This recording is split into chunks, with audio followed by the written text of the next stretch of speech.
নমস্কার বন্ধুরা, আমি শ্রাবণী। আমি চলে এসেছি আরও একটি রেসিপি নিয়ে। চলো রেসিপিটি তাহলে একবার দেখে নিই। আজকে রেসিপি নারকেলের চাটনি। আমরা ইডলি বা দোসার সাথে যেরকম নারকেলের চাটনি খেয়ে থাকি, সেটা কিন্তু বাড়িতে খুব সহজেই বানিয়ে নেওয়া যায়। এই নারকেলের চাটনিটা বাড়িতে যারা কোনোদিন বানাওনি তারা একবার দেখে নাও। এটা কিন্তু খেতে একদম দোকানের মতোই স্বাদ লাগে। ভিডিওটা পুরোটা দেখার অনুরোধ রইল। এই চাটনিটা বানানোর জন্য আমি একটা মাঝারি সাইজের নারকেলকে ভেঙে নিয়ে হাফ কুড়িয়ে নিয়েছি।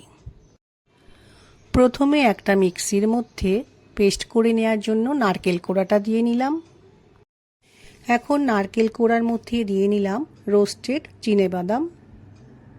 রোস্টেড বাদাম না থাকলে ঘরের বাদাম তাওয়াতে নেড়ে ব্যবহার করা যেতে পারে। ছোলার ডালকে তাওয়াতে ভালো করে গরম করে নিয়েছি, সেটা এবার দিয়ে দিলাম। একটু আদার টুকরো দিলাম। ঝালের জন্য দিয়ে নিলাম কাঁচা লঙ্কা। কয়েকটা কারি পাতা দিয়ে নিলাম। এখন দিয়ে নিচ্ছি ঘরে পাতা টক দই। টক দইয়ের বদলে তেঁতুলের পাল্প দিলেও চলবে। দইয়ের বাটির মধ্যে অল্প একটু জল নিয়ে জলটা দিয়ে দিলাম। দিয়ে নিচ্ছি পরিমাণ মতো বিট লবণ। মিক্সির মধ্যে আমি সব কিছু ভালো করে পেস্ট করে নিয়ে চাটনিটা তৈরি করে নিয়েছি।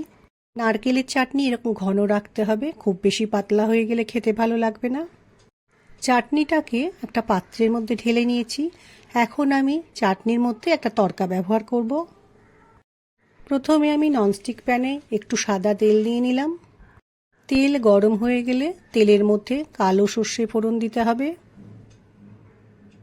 কালো সর্ষে খুব সুন্দরভাবে ভাজা হচ্ছে। এই সময় একটা শুকনো লঙ্কা তেলের মধ্যে দিয়ে দিলাম। এখন তেলের মধ্যে দিলাম অল্প পরিমাণে বিউলির ডাল। এরপরে দিয়ে নিচ্ছি কয়েকটা কারি পাতা। তেলের মধ্যে এখন দিয়ে দিলাম অল্প পরিমাণে হিং। তেলের মধ্যে সব কিছুকে ভালো করে মিশিয়ে নিয়ে আমি একটু সময় ভেজে নেব। তরকাটা খুব সুন্দর ভাজা হয়ে গেছে, নারকেলের চাটনির জন্য একদম তৈরি হয়ে গেছে। এবার নারকেলের চাটনির মধ্যে তরকাটা পুরোটা দিয়ে নিয়ে একটা চামচ দিয়ে খুব ভালো করে চাটনির সাথে মিশিয়ে নিতে হবে। এইভাবে নারকেলের চাটনি বানালে খেতে কিন্তু অসাধারণ লাগে। ইডলি বা ধোসার সাথে খাওয়ার জন্য নারকেলের চাটনি আমার তৈরি হয়ে গেছে। এবার একদিন বাড়িতে এইভাবে নারকেলের চাটনি বানিয়ে দেখো, তোমাদের খুব পছন্দ হবে। আমার আজকের রেসিপি ভালো লাগলে লাইক, শেয়ার ও সাবস্ক্রাইব করো। ভিডিওটি দেখার জন্য ধন্যবাদ। ভিডিওটি আজ এখানেই শেষ করছি। ফিরে আসছি আরও একটি রেসিপি নিয়ে।